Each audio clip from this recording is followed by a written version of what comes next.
welcome back to my YouTube channel. I hope you all are doing good and सब अच्छे से हैं, सारी मदर्स अच्छे से रिकवर कर रही हैं। तो आज हम जिस टॉपिक के ऊपर बात करेंगे वो है मिल्क प्रोडक्शन। जब हम प्रेगनेंसी वाले फेज़ में होते हैं, हमारा जो मिल्क फॉर्मेशन का प्रोसेस है वो उसी टाइम शुरू हो जाता है और जब हमारी डिलीवरी होती है, हम एक न्यू लाइफ को प्रोड्यूस करते हैं और हमारा प्लेसेंटा डॉक्टर्स रिमूव कर देते हैं, तब हमारी बॉडी को सिग्नल मिल जाता है कि अब हम बेबी को फीड कर सकते हैं। इसलिए जिस दिन हम एक बेबी को प्रोड्यूस करते हैं, हमारी डिलीवरी हुई होती है, तो सबसे पहला टास्क जो हमारे पास आता है वो होता है बेबी को फीड करना। ड्यूरिंग फीडिंग जब मदर्स रियलाइज़ करती हैं कि वो बेबी को अच्छे से मिल्क नहीं पिला पा रही या बेबी अच्छे से सक नहीं कर पा रहा है या मिल्क की जो क्वांटिटी है वो बहुत ही कम प्रोड्यूस हो रही है, तो वो बहुत ज़्यादा वरीड हो जाती हैं, क्योंकि उन्हें ऐसा भी लगता है कि जो माँ का पहला दूध है वो बच्चे को पिलाना बहुत ज़रूरी है, जो कि एक बहुत इम्पॉर्टेंट चीज़ है। हर मदर अपने बच्चे को कोलोस्ट्रम पिलाना चाहती है, जो कि एक गाढ़ा पीला दूध होता है, जो कि बहुत ही ज़्यादा ज़रूरी है। हर मदर ज़रूर चाहेगी कि उसका बच्चा ये दूध पिए, बट उसके पास चैलेंज आता है कि वो मिल्क को अच्छे से एक्सट्रैक्ट नहीं कर पाती है। तो आपको सिक हाउसेज या किसी भी नर्सिंग होम में ये गाइड किया जाता है कि आप अपने ब्रेस्ट एरिया को थोड़ा ज़ोर से दबाएं ताकि जो मिल्क है वो एक्सट्रैक्ट हो सके। हालांकि ये थोड़ा पेनफुल रहता है, बट कोशिश करें, क्योंकि अगर एक भी ड्रॉप आती है उसे अपने बेबी को पिलाएं। मैंने भी ऐसा ही किया था। मेरा भी जो मिल्क है वो अच्छे से एक्सट्रैक्ट नहीं हो पा रहा था, तो जो भी एक ड्रॉप आती थी मैं उसे अपने बेबी को देती थी।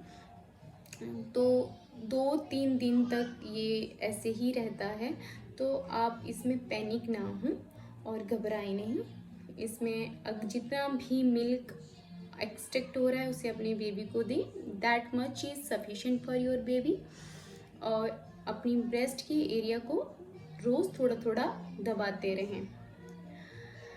सेकंड होता है डिले इन मिल्क एक्सट्रैक्शन। ये डिले क्यों होता है, क्यों देरी होती है कि एक अच्छा फ्लो मिल्क का नहीं बन पाता? इसके पीछे वजह होती है, जैसे कि अभी आपने एक लाइफ प्रोड्यूस की, अभी आपकी हाल में ही डिलीवरी हुई है, आपकी बॉडी टायर्ड होती है, फटीग होती है और आपके जो हार्मोन्स हैं वो भी बैलेंस नहीं हुए होते हैं। तो जब हार्मोन्स का ही जो लेवल होता है अप एंड डाउन होता है, तो मिल्क का फ्लो नेचुरल होता है कि इतना अच्छे से नहीं बन पाएगा। इसलिए घबराएं नहीं। अगेन मैं यही कहना चाहूँगी, आफ्टर 5 और 6 डेज आपकी जो मिल्क का फ्लो है वो नॉर्मल हो जाता है।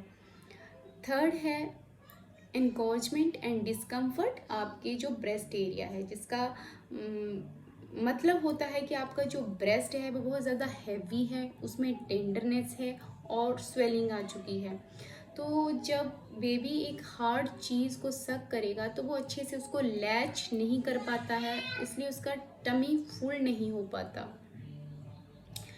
सो लैचिंग के लिए हम एक अलग वीडियो सेशन बनाएंगे जहाँ पे हम लैचिंग के ऊपर डिटेल में बात करेंगे और इसको समझेंगे। सो फोर्थ जो फैक्टर है जो मिल्क प्रोडक्शन के लिए के डिले या फ्लो के लिए रिस्पॉन्सिबल है, वो रहता है वुमेंस का स्ट्रेस।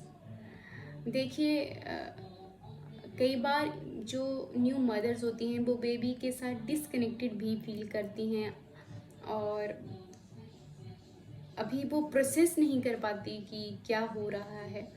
तो अगर आप स्ट्रेस में हैं तो भी मिल्क का जो फ्लो है वो अच्छे से नहीं हो पाता है। तो खुश रहें, बिकॉज़ व्हाट आई बिलीव कि एक जो हैप्पी मदर होती है वो एक हैप्पी बेबी बनाए रखती हैं। इसलिए अब मैं आपसे बताना चाहती हूँ कि क्या टिप्स हैं, क्या चीज़ें हैं जो आपको इन सारी चीज़ों से डील करने में हेल्प करेंगी। तो जो सबसे पहली चीज़ है वो होती है स्किन टू स्किन कांटेक्ट। जितना आपका और आपके बेबी का स्किन टू स्किन कांटेक्ट होगा उतना आपका मिल्क फ्लो अच्छा होगा। That's number one, right. And second is frequent feeds.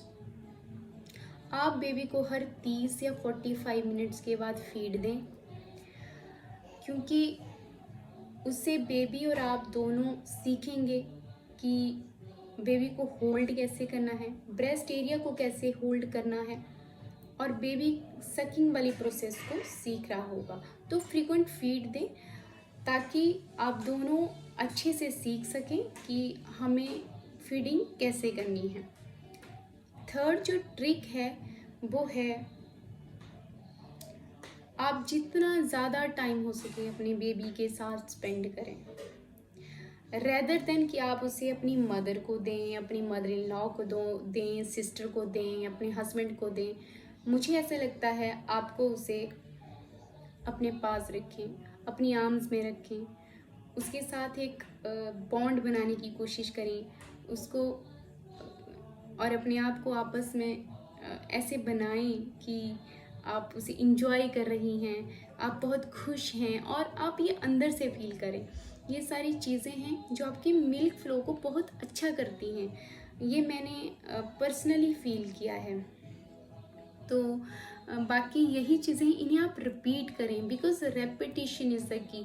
First skin to skin contact, frequent feeds, third spend as much time as you can with the baby, take him or her in your lap as much as you can, because that is the key only. Apart from this, देखिए एक normal flow आने में थोड़ा time लगता है, और with the passage of time 7 में 8 में और इवन 10 दिन के बाद आप देखेंगे कि जब आप ये सारी चीज़ें कर रही होंगी, जो भी मैंने आपको टिप्स दिए, नेचुरल होगा कि आपका फ्लो शुरू हो जाएगा। हालांकि सोसाइटी में इसको लेके बहुत सारे मिथ्स हैं, आप ऐसा खाएं तो मिल्क फ्लो अच्छा होगा, ऐसा खाएं तो मिल्क फ्लो अच्छा होगा, और ऐसा खाने से मिल्क फ्लो रुक जाता है। तो मैं थोड़ा उस बारे में बाद में बात करेंगे, एक उसका अलग वीडियो सेशन बनाएंगे कि क्या ये चीज़ें रियली हेल्प करती हैं या ये एक जस्ट सोसाइटी ने एक अपनी एक धारणा बना रखी है, उसके ऊपर हम अलग से बात करेंगे। तो मैं अभी आपको यही कहना चाहती हूँ कि आप अपने बेबी को एम्ब्रेस करें, उसे इंजॉय करें और खुश रहें, बिकॉज आपका खुश रहना एक बेबी के लिए बहुत इम्पोर्टेंट है। जितना आप खुश रहेंगी उतना आपका बेबी हैप्पी और हेल्दी रहेगा। So please take care of yourself, take care of your baby, and that's it. So हम ज़रूर मिलेंगे एक न्यू वीडियो के साथ जिसमें हम लैचिंग के ऊपर बात करेंगे। सो तब तक take care and be happy. Bye bye.